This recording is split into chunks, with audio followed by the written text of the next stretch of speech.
have nothing prepared as far as a presentation is concerned. Ultimately, this has been in the works for a while.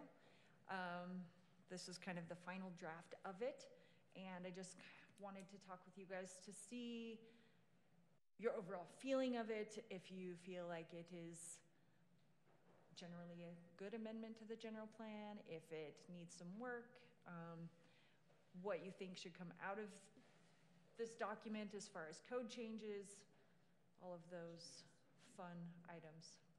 So I think that's where we should focus our attention, is what the plan has recommended for code changes and whether we want them to be short-term, long-term, where our vision is on this. And I know that I was not part of the commission when this was made, so it's an all-new plan for me.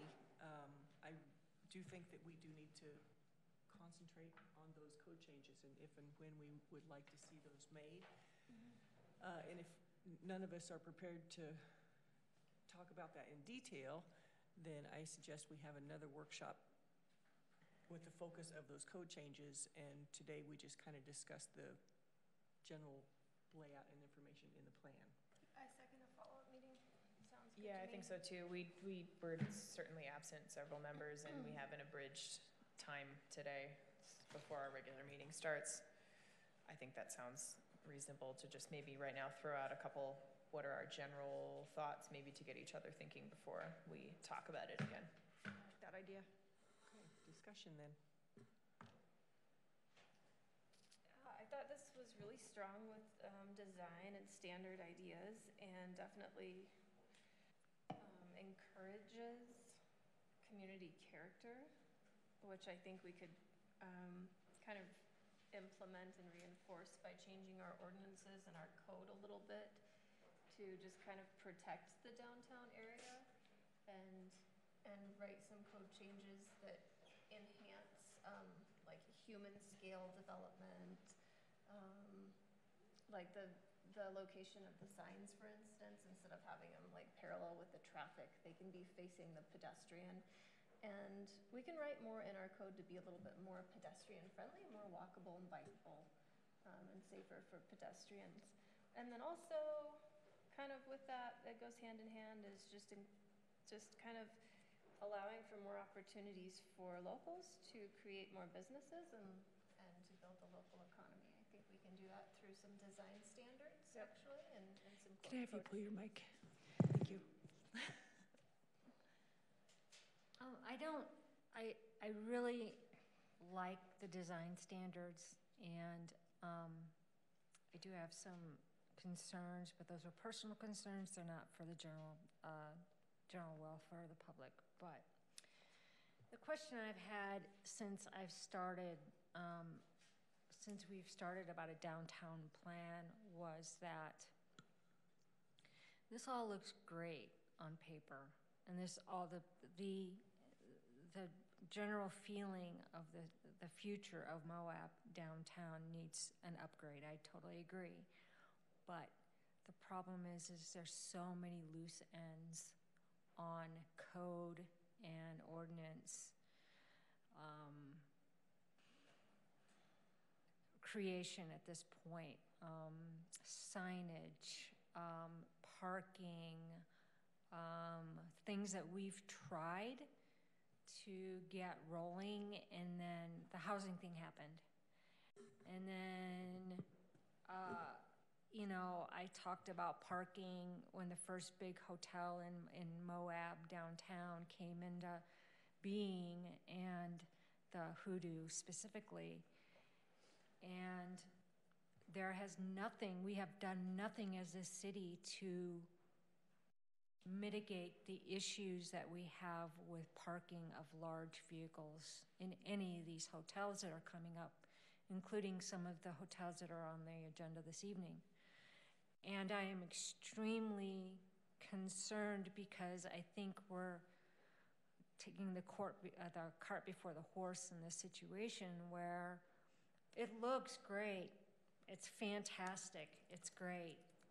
Bypass whatever the recommendations may be, but the problem is that we need to do some cleanup, and the problem is that we're all so busy that we can't have more than 2 meetings a month. And when we do have a meeting or 3 meetings, it's with the city council. And when with the city council, I see that there's still not a whole bunch of positives going in that direction. So I think this is awesome. I'd like to look over it a little more. I was part of a lot of the workshops involved, but I am concerned about all this brand new stuff going in, and I still don't see where we're going to put everybody. So that's my take.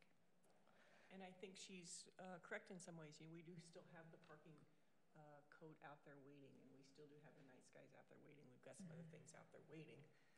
But I think it wouldn't be harmful for us to go ahead and look through the plan and say, okay, so maybe in the next year we can, and then maybe next year we can think about this. And so keep moving those things along that we've already started, but then start a short list of things that we would like to pile on. Mm-hmm.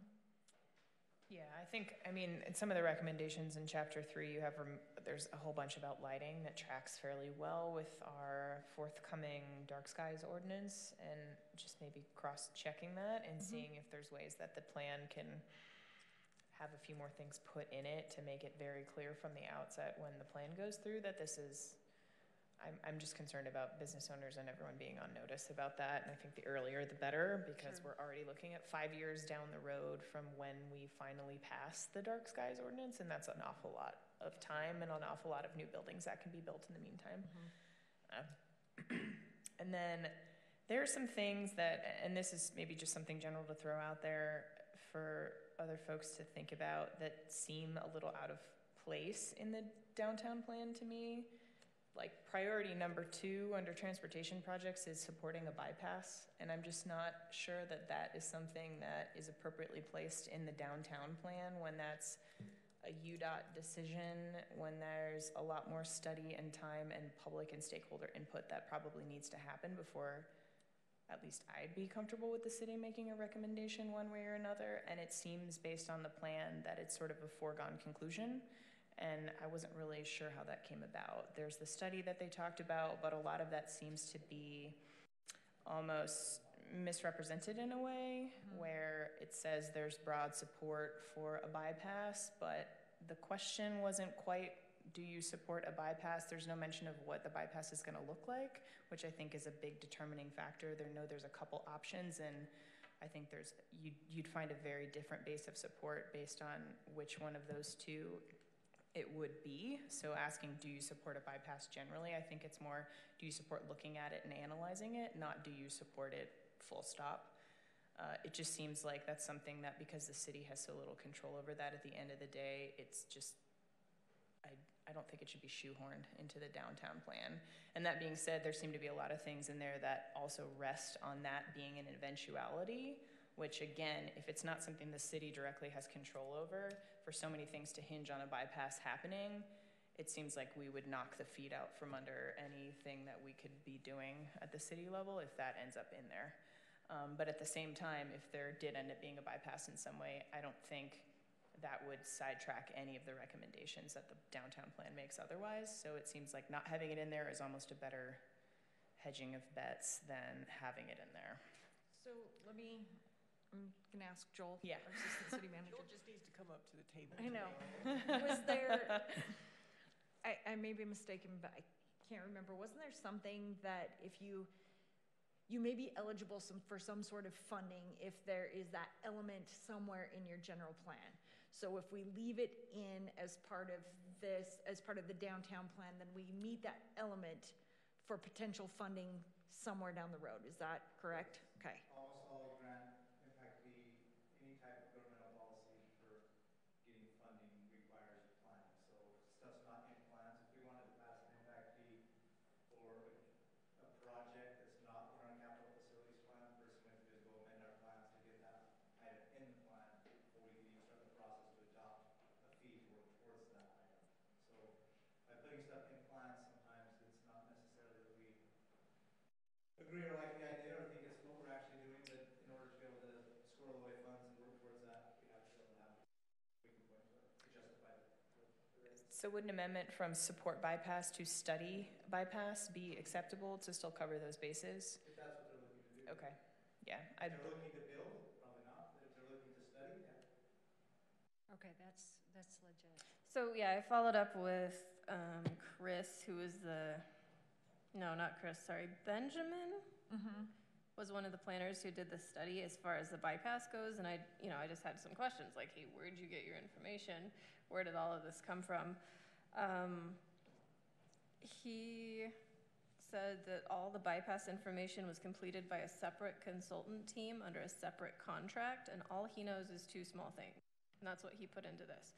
The bypass is still in a planning phase. You need an environmental review prior to construction. We haven't heard anything about any other options or commuter options that would go into that plan. So it sounded incredibly preliminary, so I agree with Kaya that putting it as priority number 2 is maybe jumping the gun. But I didn't know anybody was even planning it. Mm-hmm. There are people who want the bid for it who are out here like looking at it and planning it. There was a bid out for it. There isn't. There's Not a bid, there's not a There's bid, it's just no. a There's study. there are people who are trying to privately encourage it. Right. Yeah. Which is, to me, different than planning it. Yeah. They're hoping for it. So I think having the planning commission maybe reprioritize those would be, I mean, that's It's their recommendation. certainly something that they could include.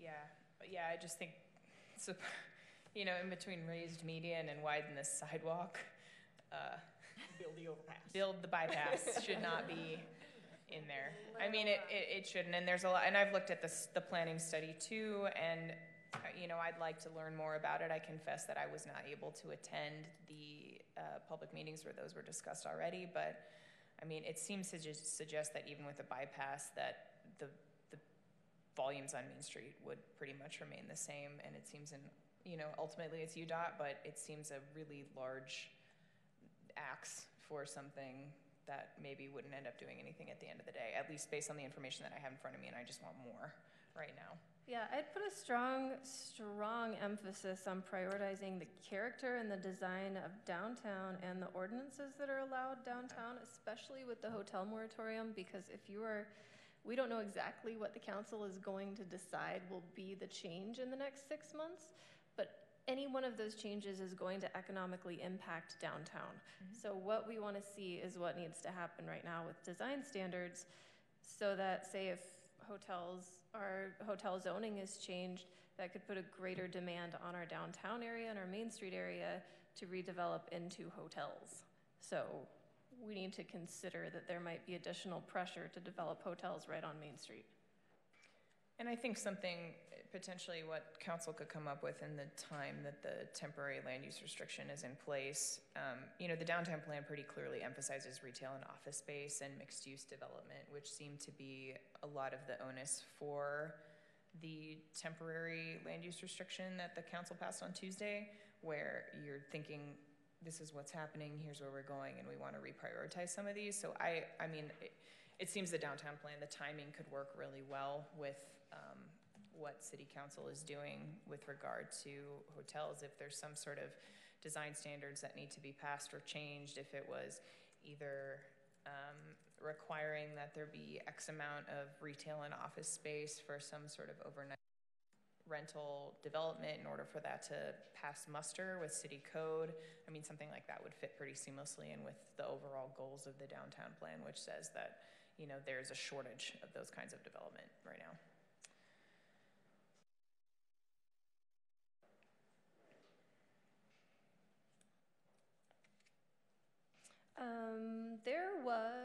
There's a section about civic space and civic open space, which I thought was pretty cool. This is page 39 of the plan, and I'd like to talk a little bit more about making a couple zones more walkable in the downtown area, and maybe be more open to small vendors and pop-up tents and street market kind of ideas. I know our farmers market could definitely use a little bit of a boost, and this would be an opportunity to make a zoning change that would allow them to do farmers markets on the street. So there's a great proposal in the downtown plan that suggests more civic open spaces in Moab. Just as a side note, at this point, there is no more farmer's market. Really? All right, well, they need a big boost. We take that from small to large now. Small to large. Yeah. We do.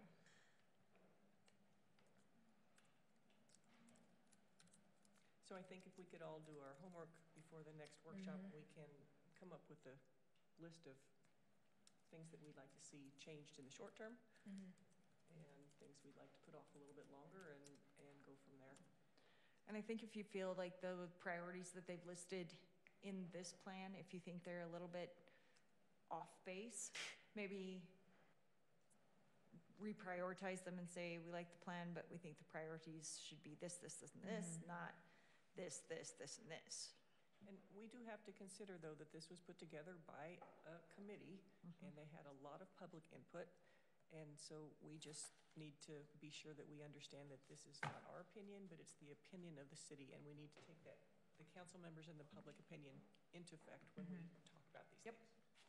I would encourage other commissioners to look at the actual survey responses to the actual questions that were posed, because I do feel that at least with a couple issues, things were maybe just not represented quite accurately when it came to what was being asked and what the responses were, that maybe it was a little bit too general, the way that that was put forward, that broad support was for X, Y, and Z, when really it was a little more nuanced than that. And it's nice that they put the actual responses to the actual questions in the study itself. That was really enlightening reading that.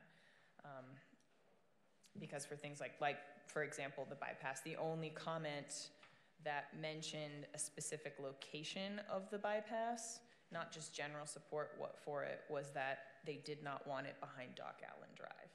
So, I mean, that was an anti-bypass response, but that was the only one that really had any sort of track on where the bypass might be. Okay, so I think we have our homework for us. Sounds good. And we've got a couple of minutes before I can convene the meeting.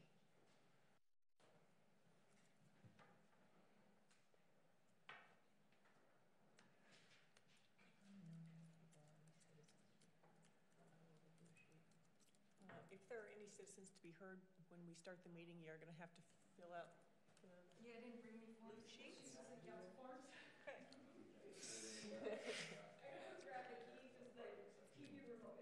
Okay. We got our stuff together, you guys. Do you want to close the workshop maybe, or? Are we done with the workshop? Any other comments?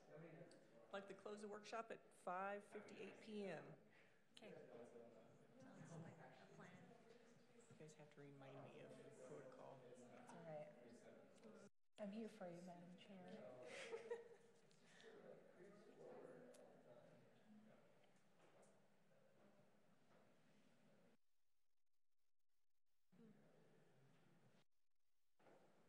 Joe, what are you doing back there? Oh, hanging out. You want to come join us? We're a little short. Come on, Joe. I miss you, bud.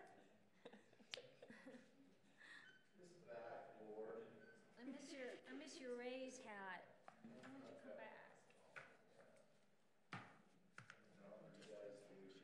Oh no.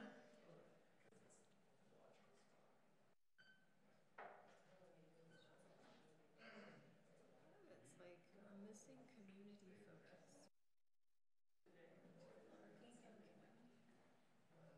Yeah. More community, more parking. Community building is an incredible. Where'd the priorities go?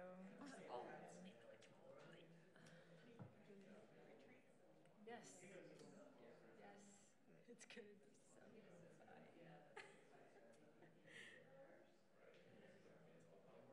So I'm working a bunch because I just don't want it to affect my budget or anything, so I'm just. But no, I'm like totally stoked. With Sharon, it's gonna be so fun. She's really, we had a hard time coming off a layoff and shutdown. Summer, can I go?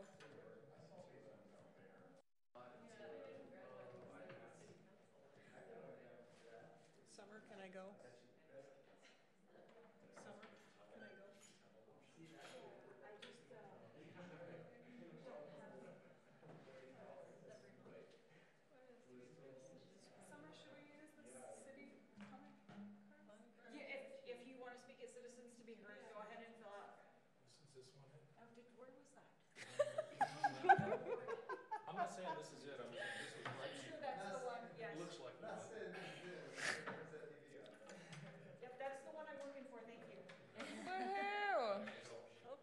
I'd like to call to order the February 14th, 2019 meeting of the Moab Planning Commission at 6:01 p.m. There are no public hearings tonight, so the first item on the agenda is citizens to be heard. This is for items that are not on the agenda. If you would like to speak, please fill out a blue comment card and Bring it to me. hand them up to Summer. I can't say that I'll be able to find it, but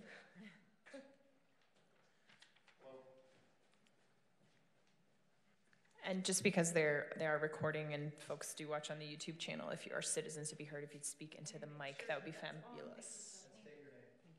Yes, your name and speak into the microphone, please.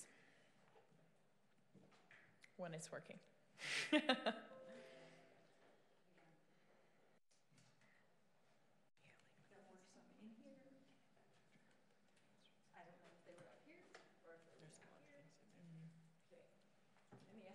Squishy language. let's go this route. This is going to be super professional. There you go. All right. Can you guys hear me? My name is Mark Olson. I am a homeowner and resident of Moab City and Grand County. I think a lot of things have been said already by Kaya about the concerns I have, and they're specifically in accordance with the bypass. I like a lot of what you guys have been doing with the downtown plan, a lot of what's come forward, but I also find that a lot of things are contingent on the bypass. And I also agree that the question wasn't really framed very well. And I was actually the one person in that comment period that wrote, I'm fine with a bypass as long as it's not there.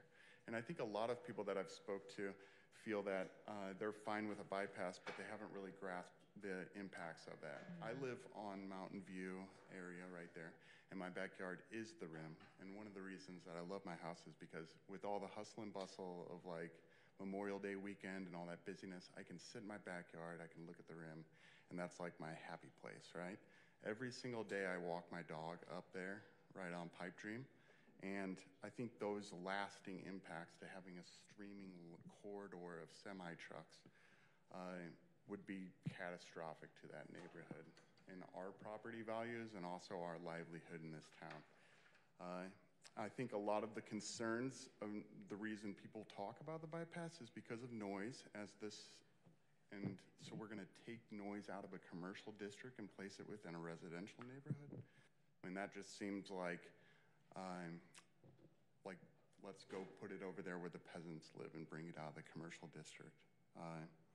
I also don't think it's feasible. It's going to cost way too much money. And what is the financial incentive? I mean, we're going to lose people driving through town that then decide, I'm going to stop and get a burger here because I'm driving through town anyway. And what really is the gain anyway? I mean, every city has traffic at some point in time. People complain because they cannot, get to a place faster. I mean, what is the appeal? We're going to, for about 8 weeks out of each year, 8 weekends, we're gonna take this problem and just push it off somewhere else.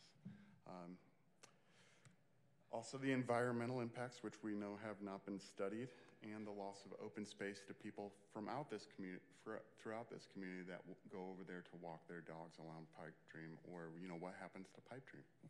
Loss of a mountain bike trail that's right in town. And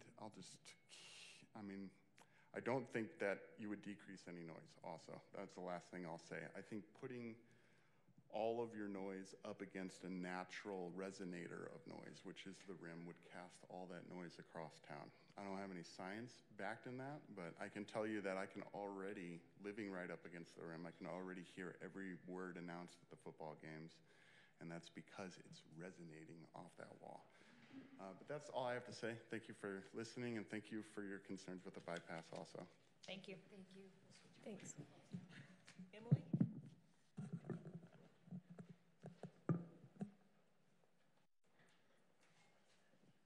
Hello. Oh, that's louder. I'm Emily Stock, and I'm also a resident of the Mountain View neighborhood. And yeah, I really resonate with everything that Mark has said and the concerns that Kaya brought forth. Mainly, and overall about the study, like, I think not just the bypass, but a lot of the questions that that they put out there just felt really leading to me. Like, there are two options for this, like, choose one, you know. I don't know, it felt really limited just as a person taking the survey, so I would take that into consideration with a lot of things.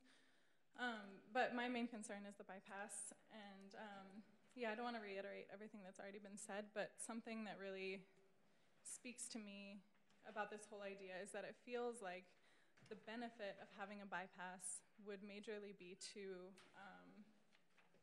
you know, the through truck traffic and to the downtown experience, which is mainly tourism. So it really feels like a sacrifice to the community in place of, yeah, just kind of supporting these outside forces. And I feel like we already live with a lot of sacrifice for tourism in this town, so it'd be nice to maintain our neighborhood characteristic.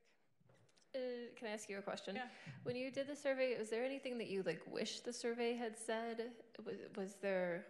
Well, the thing that I remember that I just thought was really silly was like, which facade do you like better? It was like Mountain Town or Santa Fe style, and to me, it's like I really like the eclectic character of Moab. So there wasn't really anything that was like, how do we actually keep our character? It was more just like, how do we turn it into a resort style community, which it was distasteful to me. Yeah, I'm trying to think of more specifics, but I think in general, it just felt like the options were pretty limited as far as like, yeah, having different opinions on things. And the bypass was really vague. Just, would you support a bypass? Because I've spoken with a lot of people, and I'm even in this boat, I would support a bypass if it were tunneled. And that's pretty much the only way that I would support it, because if you're putting two highways in this narrow valley, it's gonna end up being noisier anyways, because it's just so small. Yeah, and the increased speed and pedestrian traffic, like what would it look like commuting from bike from that neighborhood, or like out to King Creek or any of those things, not to mention the river bridge, which would be a huge ecological impact. So that's my 2 cents. Thank you for hearing me. Thank you. When you guys speak, will you put the microphone pretty close to your mouth, because it's harder coming back on the recording doing the minutes. Liz? I'm Liz Ballinger, also a resident in the Mountain View neighborhood. We're here in force tonight because we heard about the bypass here on the agenda. And I am pretty much echoing everything they said, so I won't repeat it. I just want to say I was really relieved to hear Kaya speaking the way she did about the bypass, because my fear coming here, and this is my first time coming to a planning meeting. I've been to county council and city council, but I decided I better get to a planning meeting, because I think this is where stuff starts. I think this is where, you know, it's coming up from here. And my fear was coming here that you all were just 100% on board with the stuff that was presented in the plan. And I was worried about those options that were presented in there for the bypass. So thank you for thinking critically about it. And I guess the other thing I just wanted to mention is I'm not so sure that it's really going to solve the problem anyway. And I know people have mentioned this. I don't know all the numbers that went into determining how much would be saved congestion-wise by bypassing town, et cetera. But I find it hard to believe. I'm a little skeptical. You look at any traffic heading out of town is going through Monticello, right? And so we don't see a traffic problem in Monticello, like ever. To me, that means that our traffic problem is coming from tourists, all, you know? So to me, that makes just perfect sense. So why would we build a bypass for the traffic that's, you know, not that much anyway, that's trying to bypass town? That's all I'll say. Thank you. Thanks. Thank you. Neil?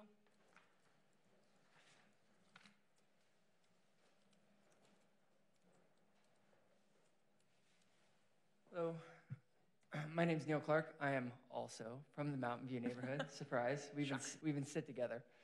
I'm not going to repeat what has been said already. I really only want to make one point, which I think came to light a little bit tonight in the discussion, which is, and it's why we're here tonight, right?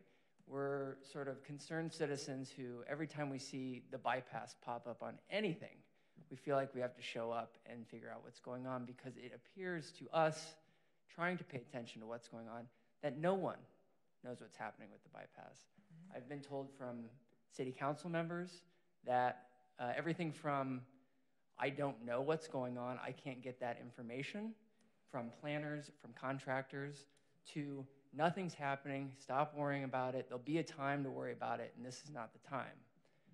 That's fine, except we continue to see the bypass creep into studies we're doing about downtown, studies we're doing about parking.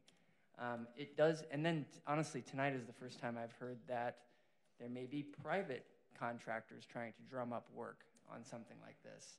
So I would just say, encourage the Planning Commission to do some research and talk to some council members and coordinate a little bit and try to figure out what's going on here, because I don't see that anyone is really piecing this together in a comprehensive way, and it makes us nervous as citizens. You know, in my profession, things sort of start small and often snowball into trains that you have a hard time derailing, from $100,000 for a contract here and $100,000 for a study here. And so it's hard to know when and where to engage. And it just makes everybody very uncomfortable that there's been seemingly a lack of communication with the public about this, concerns about the way questions are being framed.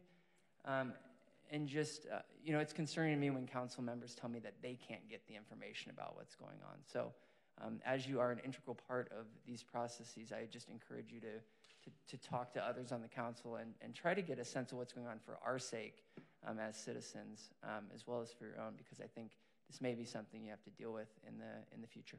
So thank you. Thank you. Thank you. Joe?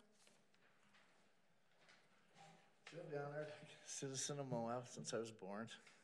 I normally don't speak at meetings, but I've been out of the loop for a bit. But I don't know who came up with this, but this sounds like one of the most stupid ideas the city of Moab could ever consider, ruining one of the most scenic places in Moab with a highway above Dock Allen. I think the original plan back in olden days was Dock Allen. But to go above it and ruin that, that would be one of the stupider things the city of Moab could ever do, or the state, or whoever's idea it is. Thank you. Thank you. Thanks. Anybody else? Okay. Second action item on the agenda is the approval for minutes, and I'm hoping we can approve December 12th, 2018, January 10th, 2019, and January 22nd, 2019, all in one shot, if possible. Any discussion? I looked at the minutes and I moved that we approve December 12th, January 10th, and January 22nd. Is there a second? I'll second it. Okay, call for a vote. All in favor? Aye. Aye. All the minutes are approved unanimously. Okay, moving on. Action item number 3, Planning Resolution 02-2019, a resolution approving a special exemption to the off-street parking regulations for the MAPS Senior Living Facility to be located at 354 Williams Way in the R4 Manufactured Housing Residential Zone. Summer? I don't like this part. As you read in your packet, the Housing Authority has requested an exception to the off-street parking requirements for their senior living facility. I actually do have a little presentation. Now that we found the remote. Now that we found the remote and we turned the TV on. Yeah. Technical difficulties. At this point, they are requesting a reduction from 54 spaces to 48 spaces, which the code requires 1.5 spaces per unit for multifamily housing development. This reduction would be a request for 1.33 spaces per unit. Planning Commission has the authority to approve exceptions to the minimum off-street parking requirements if the applicant can prove that the lower than minimum parking requirement is adequate for their needs of their development. So just so you guys know, this is kind of an aerial.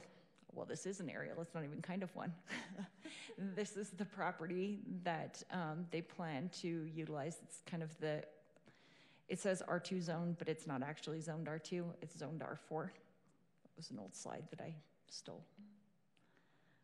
This is a copy of their plat. As you can see, parcel 1 is the development parcel that they will be constructing their senior living facility.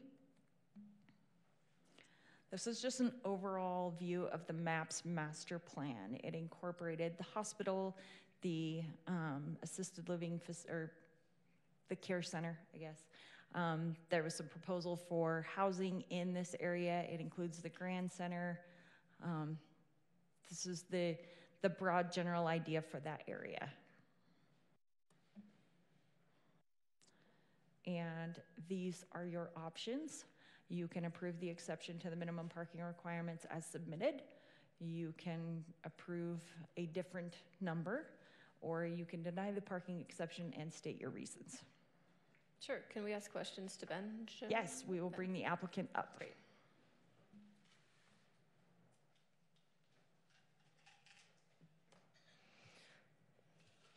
How's it going? Good, how are you? Good. You state your name for us, please. Ben Riley, I'm the Executive Director of the Housing Authority. And how old are the people who will be qualifying for these units? It's a 55 and older apartment. 55 and older, okay. Do you know statistically how many cars people 55 and older have? We did commission a study for this application that stated that it was 0.59 stalls per unit typically for senior housings around the country. So we're only requesting 0.59 stalls. We're requesting 1.33. So, you know, we're asking for an exception, and we're trying obviously not to go down. I mean, I know that parking's an issue throughout Moab, and I know that people have toys and all of these things, but being a senior project, we're hoping that we can get a small reduction.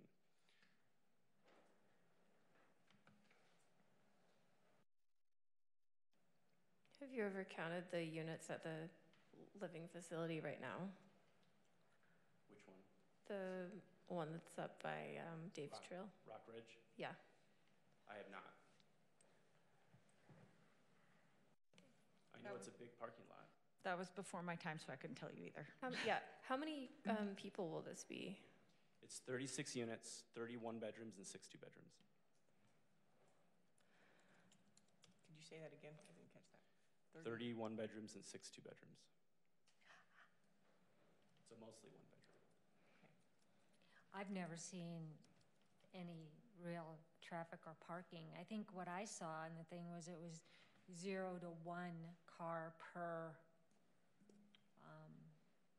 resident or something that most people, well. You guys get a copy of the study? Yeah, Okay, we got part of the study that said they either they have one car or they use public transportation, which is null and void. But you know what I mean? It's it's very. I mean, the idea of the partnership between HASU and the healthcare district is to, and you know, this is part of their master plan, is to put the senior living next to the Grand Center, next to the hospital, next to the services. So I mean, that's what we're trying to do. Yeah. The idea is that they wouldn't need to drive at all. Right. Right, and we're also talking with the I don't know if it's trail mix, but one of the trail teams that are working on completing a trail through where it ends at, is it Anonymous Park, to go up through there. So we've been working with them a little bit too to try to connect some more trail systems through there as well. I'm comfortable with going closer to 1 unit or 1 space per unit. Yeah. But if the plan is for 1.33, I think That's a great idea, but we can go a little bit smaller than that if we think that's appropriate. Well, I think if you go 1 to 1, it will be just like the hospital. And do you want another parking lot like the hospital? Because I mean, it's 1 to 1. You know how small those parking stalls are, and if you have a larger vehicle, which most older people wouldn't have a larger vehicle anyway, but I'm saying having that 0.33, I think is totally legit. Yeah, and just to be clear, we're asking for 1.33, not 1 to Yeah. Yeah. It just occurred to me that in your packet, somehow I managed to not put in the agenda summary or the resolution or the study. No, At least it's not in my packet. That's why I asked, because I study. Got it. when I Yeah. looked Got online, it. it wasn't in there. You're so. okay. Okay, good. You're all right. Okay, good. Anyway, I put it up on the screen in case you need to see. There's the agenda summary. If you need the recommended motion, or if you Yeah. want to formulate your own, you're all more than welcome. I don't have any more questions for the proponent. If we want to go ahead and entertain a motion, I think that, I mean, the summary being that the burden is on the applicant to prove that the required number of parking spaces is above what is needed for the functioning of the development, which the study certainly bolsters, and that less than the requirement will not cause any hardship to adjacent properties or the neighborhood. And I think that's been based on the information we were given and honestly just common sense. I think that makes a lot of sense. Okay, can we call for a motion? I move that we approve action item planning resolution, where are we? 2-2019. There's your motion. Oh, great. I move that we adopt planning resolution 2-2019 to approve the off-street parking exception for the MAP senior living facility to be located at 354 Williams Way in the R4 zone. Call for a second. I'll second it. All in favor? Aye. Aye. Thank you very much. Motion carries Thank you. unanimously. Okay. I don't know if we discussed it beforehand. Just a reminder that there are only 4 of you, so it will have to be unanimous to pass. Okay. So if you're in question, you may want to table items other than tonight. Okay, thank you. Okay, thank you. Okay, action item number 4, Planning Resolution 03-2019, a resolution recommending to City Council conditional approval of the minor court subdivision, a minor subdivision of Lot 1 of the Cottonwood subdivision located in the R2, single household and 2 household residential zone. Summer?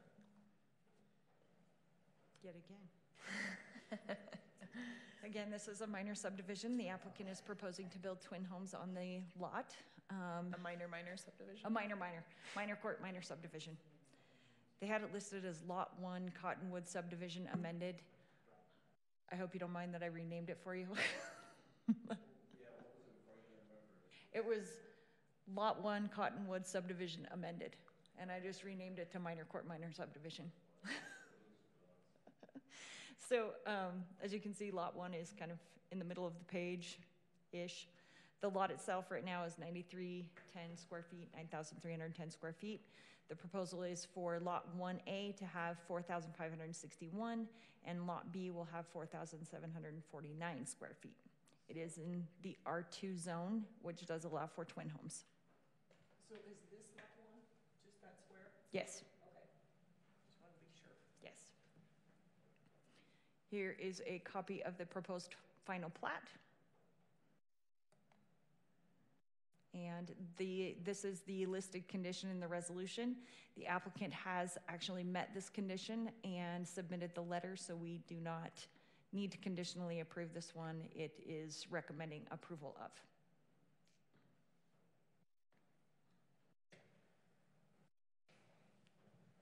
Would the applicant like to come speak with us? Please state your name. Matthew Neeson. I feel like this is a good infill project for the city, and I feel like taking advantage of the density will provide for a better benefit to the city. Do we have any questions for the applicant? I don't. Thank you. Any discussion? I tend to agree with what the applicant said. You know, if there's places that we can infill where we have large lots where it still certainly makes sense to not change any character of the neighborhood by just making it so some other family can have a place to live, I'm in support of that. Can I call for a motion? I will pull it up and then I will make the motion wherever it is. Oh boy, my screen is getting screwy. Okay. I move to adopt Planning Resolution 03-2019 to recommend the City Council the conditional approval of the minor court 2-lot minor subdivision at 420 Minor Court with the with no conditions. Do we have a second? Second. I'd like to call for a vote. All in favor? Aye. Aye. Motion is approved unanimously. Okay, action item number 5, Planning Resolution 04-2019, a resolution recommending the conditional approval of a hillside development permit for commercial development on property located at 1540 North Main Street in the RC Resort Commercial Zone. And I understand that there's been some changes with this. There have been some changes, some kind of last-minute changes. If you don't mind, I'd like to have our city engineer, Chuck Williams, come join us here at the table, or in the chair if you'd like, wherever you're comfortable. Hi. I'll just give you my little slideshow presentation here, and then we can talk about the changes that we discussed earlier today. So again, this is for the My Place Hotel. This is the hillside development. The subject property is obviously labeled as 7.2 acres. This is a copy of their site layout with the slope study. As we mentioned, we had some discussions with the developer earlier, and at this point, the proposal is to slide the building and the parking lot area kind of away from the slopes that we talked about in this development. These are the areas where the cuts and fills will happen. These cuts and fills that they're proposing do meet the requirements of the code. The cuts are no more than 10 feet, and the cut and fill areas do not exceed 20 feet. So here's where we get to our most recent conversation. So the original memo had this information in there where the applicant was proposing a 40-foot cut in the southeastern corner of the parking area to make the parking area. Planning Commission and City Council must approve the cuts and fills that exceed 20 feet in height. As you can see in the yellow, Planning and Engineering staff met with the applicant prior to the Planning Commission meeting to address the proposed cut in the parking area. The applicant has agreed to shift the building and parking area to limit the cuts in the area to 10 feet and the combination of cuts and fills not to exceed 20 feet in height. New drawings shall be submitted reflecting this change prior to review by City Council. Planning and Engineering staff feel this change meets the requirements of the ordinance and should be favorably recommended to City Council based on the submittal and review of updated drawings.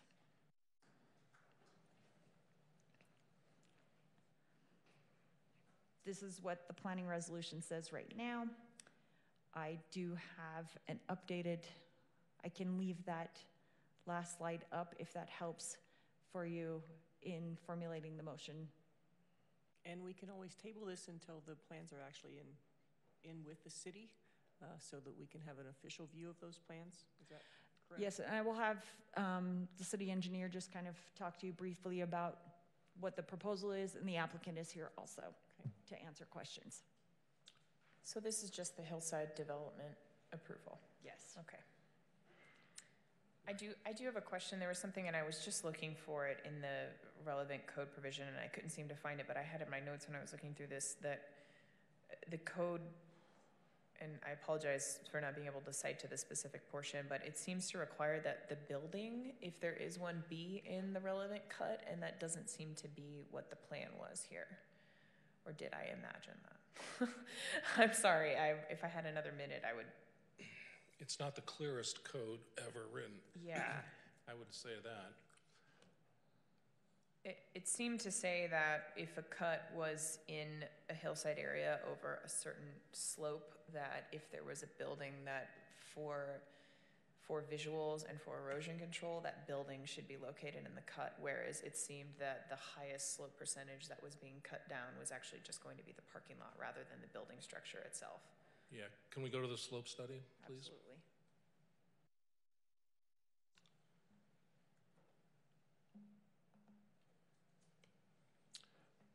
Yeah, so the building as proposed isn't in the steeper part of the slopes. Yes. You know, however, the parcel itself before our meeting earlier, it did have the steep slopes in the southeast part, which is greater than 20 feet, or greater than 10 feet was the cut. And the proposal is to now move it and do some redesign that would take those cut slopes less than 10 feet, or the combination of the cut and fill less than 20 feet. Based on talking with the developer's engineer who's here tonight, I think that's doable. And it still would require the hillside permit because the slopes exist out there, but it doesn't require the treatments that you would be evaluating if it was greater than those cuts and fills. Mm-hmm. And essentially, and correct me if I'm wrong, Chuck, but the building itself actually serves as, I think in the memo we put something in there, the building itself actually serves as erosion control. Yes, that's in there. Yeah. Yeah. And the building placement does visually block the cut areas in that southeastern. Well, we don't know because that's where the Right. revised cuts would be, but I Okay. suspect they'd be less, so I believe that would be true. Okay. Yes. And I would like to table this until I would too. the city. Yeah. There's too many things that I think need to be. Do they want to talk to? Did you want to, do you have any questions for the applicant? Is there anything that they can address? If you want to let him come up and kind of explain some stuff for you. I don't really have any questions. Come on up, talk to us. Thank you. My name is Craig Larson. I'm the engineer of record on the project for the owner. The reason for the change right before so close to this meeting was different interpretations of your code. We thought we were within the requirements of it. Chuck had a different interpretation, so our intent is to meet the requirements of the code 100%. And that's why where Chuck and I have been coordinating, and we want to adjust the plan so that it does meet the ordinance 100%. And that's what we want to do. Okay. Any other questions? Oh, I found it. Oh, sorry, go ahead. It's not a question, but a comment about shielding that cut. Mm-hmm. Yes, the building, with the adjustment, the building will still block the visual of the cut. It'll just be smaller now. And that cut, our intent and everything that our geotechnical engineer has told us, we're going to be in bedrock there, and our intent is we're going to make and restore that to as close to natural looking as possible. And where it is bedrock, it'll be erosion resistant, and of course you've seen the mountainside hundreds of times, it's good looking bedrock. We also see it slide down the hill every time it rains. Yes, and that has been addressed as well, you're correct. Okay, thank you. I did find that code provision I was talking about earlier. It's just under the purposes in the relevant part of the code. It says where hillside excavation does occur, require that buildings be located in the cut area to minimize the visual effects of scarring, which is not the way that the plans seem to be cited right now. Just something to consider as those amendments are being made. Yeah, I think, go ahead. Well, it could be argued either way. Yes, currently the building is in a portion of it is cut and a portion of it is fill. Mm-hmm. It has both characteristics right now. And the intent to cover the cut or shield it, camouflage it, whatever the word is, that in this situation, it's going to be better served, or it's going to happen either way, because that building is going to move a little bit closer to the highway, and that cut is still on the backside, and it still will shield it. If we were to flip-flop that and put that building up where the parking would go, it would be in the cut area, but then it would not be blocking any of the earthwork that would be occurring in front of it, including the parking lot, which is another ordinance to keep the parking behind the building. So, letter of the law, yes, it is in some fill area. Is it going to meet the intent of that, or do a pretty good job of meeting the intent of shielding that? Yes, and I think it does a pretty good job of, or I think we do a pretty good job of making things pretty natural looking with our intent with that. If you happen to see our rendering that we had done, that's what we're going for. Okay. Thank you. Thank you. The resort commercial zone does require that a majority of the parking be behind the building, which is why it's oriented the way that it is also. Can I call for a motion? Yeah. I motion to, do you have the number in front of you? Hold on. 05-2019. I thought it was 04. No, it's 04. 04, sorry. I motion to table Planning Resolution 04-2019 until we have the most current updated proposal from the proponent and till the next Planning Commission meeting for when we have that. Okay. Is there a second? I second. All in favor? Aye. Planning Resolution 04-2019 is tabled until further plans have been received. Okay. Okay, action item number 6. Planning Resolution 05-2019, a resolution conditionally approving the commercial site plan for the Slick Rock Hotel on property located at 1431 North Main Street in the RC Resort Commercial Zone. Summer? Hang on, not there yet.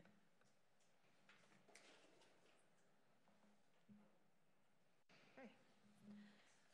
This is a proposal for the Slick Rock Hotel. It is located at 1431 North Main Street. Oh, did your TV not get turned on down there? It didn't. I've lost the remote again. Okay, good. I seem to lose it there a lot. Oh no, it's that. Hero with the remote again. I know. Is that LG? That is LG. Yep, that worked. Yay! That way you don't have to turn it on. Hey, thank you. Okay. Again, the property is at 1431 North Main Street, is in the resort commercial zone. If you look, this one is kind of to the south of the one we just discussed, subject property. It is 3.2 acres. They are proposing 121 rooms. It's 94,520 square feet, and they have 125 parking spaces. So, Sorry, I need to be clear about that. Is that kind of in front of the timeshares that are going on? it is. Okay. This is the 3-acre parcel that was carved out from that, Okay. the timeshare parcels. Okay. So here is a copy of their site plan. They, like I said, they are in the resort commercial zone. Their front is actually Highway 191, North Main Street. Oh, don't touch, it's a touchscreen.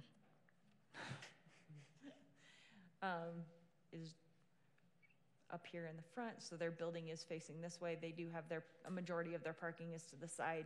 They have a little bit of parking in the front, and then most of it is considered on the side because the front of their building is a weird direction. These are just some renderings of the proposed hotel. And I just threw that out here because we did have some discussion earlier about conditional approval. These conditions really are stipulations of them meeting the existing code. Again, they would need to address the items. Engineering comments, we've got some public works comments that need to be addressed.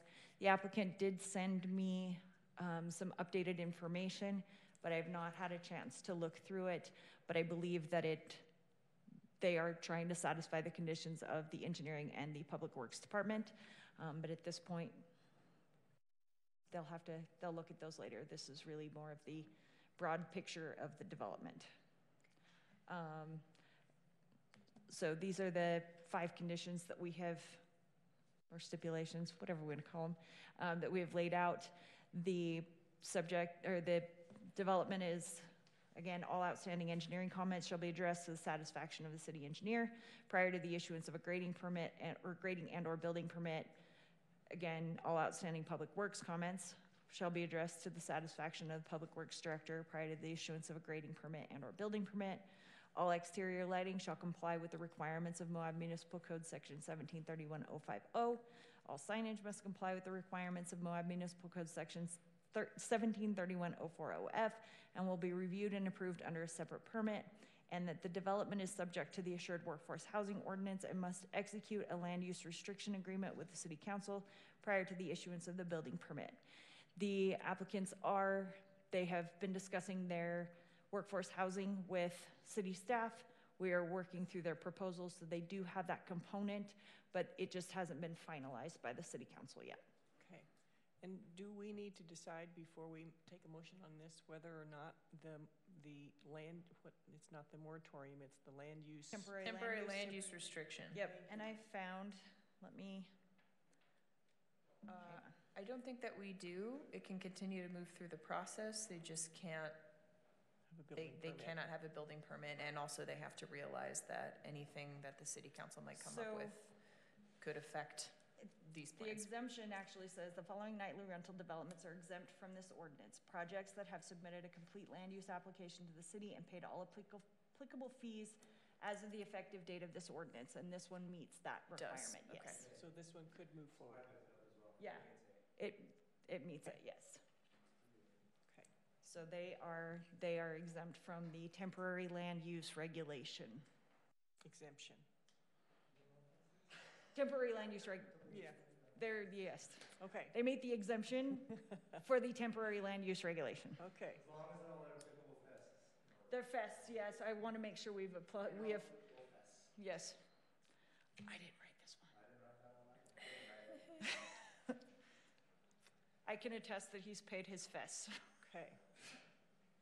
So, does the applicant have anything to add? Is our applicant here? The applicant is here. I don't have anything to add. Kurt Barker.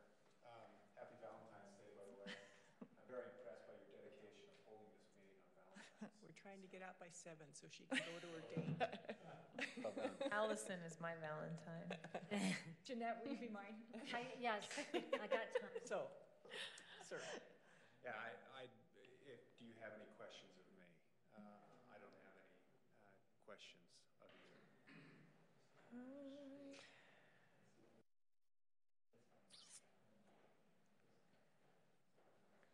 Sorry, I'm having the hardest time scrolling through the agenda right now. Apologize. It was so loud. It was crazy coming down from Salt Lake. Oh, I bet. I bet. Ladies, if there isn't anything, I'll let him go back to The only thing, like I said, when I started working through these hotel developments is I am concerned a lot of the parking issue. I know that parking costs money, and I understand that we need to do the parking ordinances as it is. But the thing about it is I would say probably maybe a fifth or maybe less than that. But everybody comes in and brings their toys with them. And the problem is some of these people have 18-wheelers. I mean, they have 2 or 4 ATVs on the back of their trucks, and you're not going to have the parking, especially on a weekend. And I'm really concerned about that because I think that there's been a couple hotels that we've approved, but you're not doing the parking by looking at the entire picture of, and I'm not saying because I'm against the parking, I'm just saying from a business standpoint, where are you gonna put the trailers? Where are you gonna put those big vehicles? Because what ends up happening is you're gonna be blocking traffic, or you're gonna be making parking even more of a problem for your development. Do you understand what I'm saying? Sure. I mean, that ultimately, you're talking, and market forces, be as they may, is that you're looking at 121 stalls for 120, or 125 stalls for 121 rooms. And the thing about it is you might have 2 or 3 people coming in, but they're all going to be bringing in those big vehicles. And I don't want a development to be to the point where, and this has happened to me for several years, is that parking stalls have gotten smaller. And we all know that because cars are getting smaller. But guess what? Cars are getting bigger again. And so what ends up happening is you're talking about turning radiuses and things like that.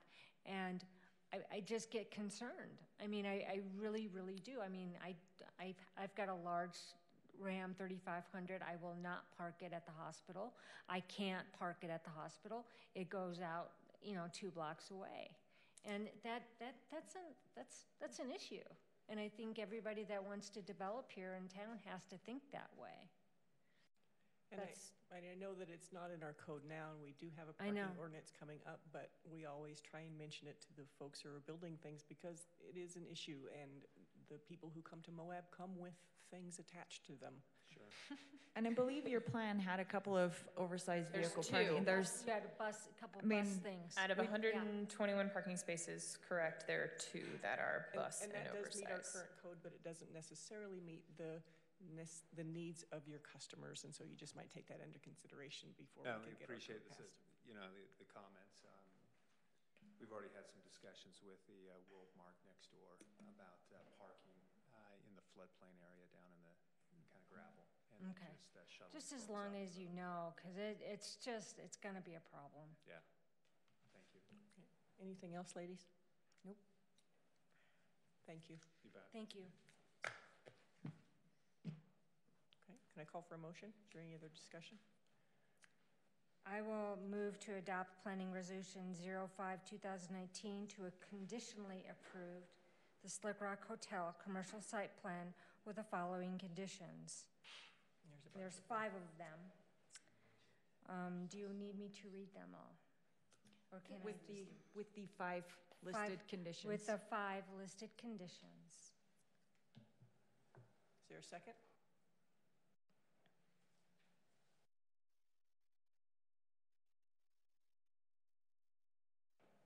And I don't know what to do if there's no second.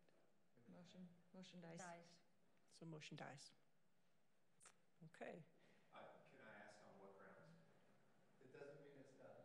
It's not done. You can make other motions. It wasn't voted on. Okay. Are there any other motions?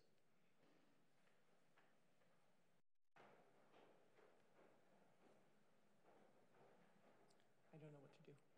You have to make some Gotta motion. make a motion, Something guys. has to happen. A non-motion with no okay. vote is nothing, so you're still just with the So we could send this to city council with a not approval It does not go to recommendation? city council. Oh, it doesn't, that's No. right. No, That's right. You are the land use authority. So we have to approve it or disapprove it or table it. I'd like to table it. I think this is a pretty big site plan for a really large development, and honestly, I think we need more commissioners present to have a better discussion about what the impacts might be and really look it over, and then also, things are moving pretty slow right now, so. Do I hear a second? Was that a motion to table? Yeah. I honestly motioned to table it till our next meeting, until we have hopefully more commissioners present to discuss it. Okay. Do I hear a second? Okay, motion dies. Oh, I'm sorry. I would open the conversation to add some conditions to the site plan if anybody has any ideas. Once there's a motion to table, you have to vote on the motion to table. Yeah. You're not allowed to move to anything else. Do I have? But if we don't have There's a no second. There was no second? There's no Then the second. motion dies. Okay, open for discussion. Would anyone like to recommend changes to the site plan that will be conditionally approved as actual conditions of approval? Changes in parking, changes in landscape, changes in orientation of the building, anything such as that? Yes, but I would like to table it so we have time to develop those, was my reason for motioning to table it. Well, I'll go ahead and second that, tabling. You'll have to make a new I'll make motion. it again. So I motion to table this to allow planning commissioners time to evaluate the commercial site plan and to, if needed, recommend any changes to the site plan for passage at planning commission. Do I hear a second? And I'll second it. Okay, can I call for a vote? All in favor of tabling the motion? Aye. Aye. And we are tabling unanimously. Just, and summer, next meeting is fine, I think. I think you need to be very clear that what is in the ordinance now, you cannot require anything above and beyond what is in the ordinance now. So be very careful with those conditions that you are creating. Because it does meet city code as it stands. Correct. There are some details that engineering and public works need to work out, but the site plan does meet the city code. Okay, future agenda items? Summer? That one's you.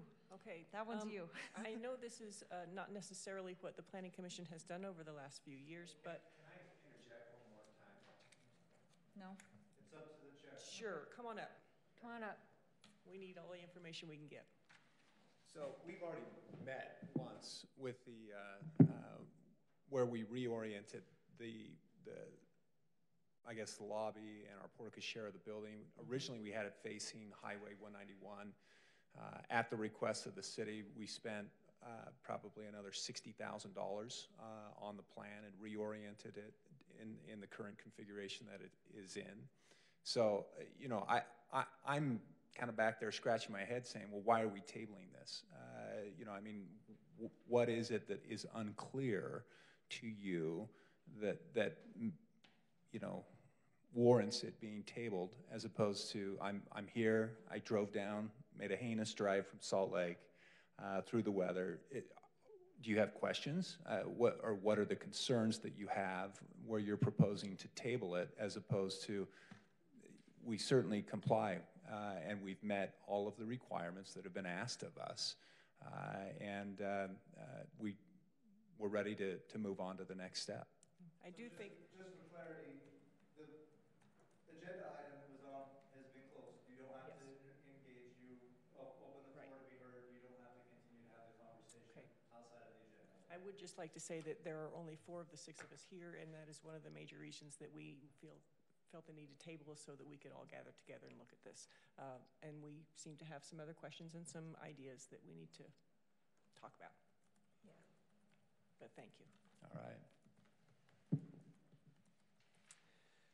So, future agenda items. I know that this has not normally been the process of the Planning Commission. We usually accepted those agenda items from the city and ran with them.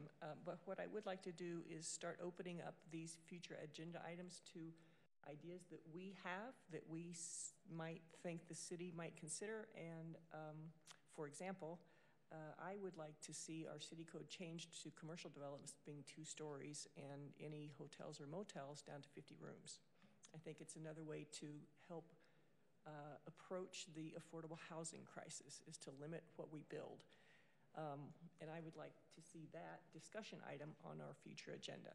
And so, again, at the end of each meeting, I am going to ask if you guys have any other ideas that you'd like to put out there, and whether these need to go through City Council first for kind of an approval before the discussion, we will get that ball rolling.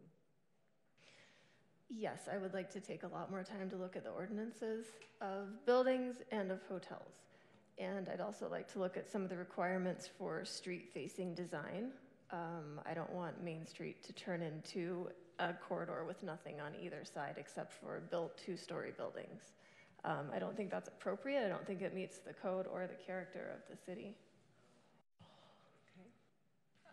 Yeah, I have some other ideas when it comes to that, just things that I've thought about as far as, you know, if we're cleaning up our code and we're looking at our general plan and the downtown plan and everything. I think something that might take the form of a zone change where we take overnight rentals out of allowable uses in most of the C area, if not all of the C area, and leave it in RC, which would allow for some expansion, and then all of the existing overnight rentals would be grandfathered in. I mean, that would be something that we could also recommend to City Council, and I know there would be quite a bit of public support for something like that, knowing that there are a lot of overnight rentals already, still allowing those to persist, but taking a future eye on where we want everything, because the fact of the matter is, in our C zones, if you can have an overnight rental, you will have an overnight rental by and large, and it's crunching out any other development that could happen there. So I think where I'd like to go with this is, if you have a future agenda item, have it very precise and have some ideas behind it, and not have something like, I changed the city code in C4. Come with something that is measurable, and we can start those discussions on those things. Some of you have any ideas for us or suggestions? Well, since the temporary land use regulation is in effect, I think it's probably, beneficial to have some ideas as far as overnight accommodations and what Planning Commission sees a lot of the stuff that comes through. You guys are familiar with the site plans that are coming before you. Having some ideas to throw out to City Council while they're in the process of revising the ordinances. And so what I will try and do is take these agenda items and kind of pass them through the mayor and see if she feels like it's our place. It's our place to do this.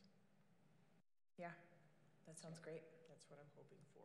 But, and always we have to keep in mind that we are here to approve things that meet city code and disapprove things that do not meet city code, as it stands.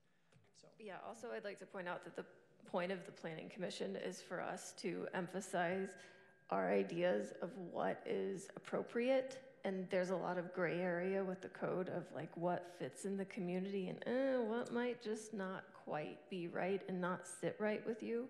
And that's why we have a human board right here, is to address those things that don't sit right with us. And those to say again no. would be legislative changes, policy changes to the city code. What is on the books now is what you are required to look at as far as approvals for things that are coming before you now. Ultimately, City Council makes the legislative changes to the code, but you are plenty well aware of those areas of concern. And I think it's important to express those areas of concern to the City Council for those code changes. Yep. And that was my reasoning, just to clarify why I motioned to table, just because there are 4 of us here, and it seemed like there was a lot going on in that site plan, just to have the chance to review it, trusting that planning staff had done the checkoffs, but also realizing that we were not going to get 4 yay votes for it, and rather than kill that entire plan, wait until we had a chance to have that discussion with a full commission, where it wasn't contingent on everyone voting yes, like it would have been tonight. Anything else, ladies?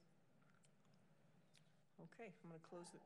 You guys will be receiving the links next week. My guess is for the open public meetings act that has to be completed. Oh, great, every yes. year. Okay. Perfect. Every year. So thank you. Be receiving it within the next. Can't wait to watch the video again. Oh, yeah. Okay, I will close the meeting at 6:59. Thank you all for attending. Yay! We made it.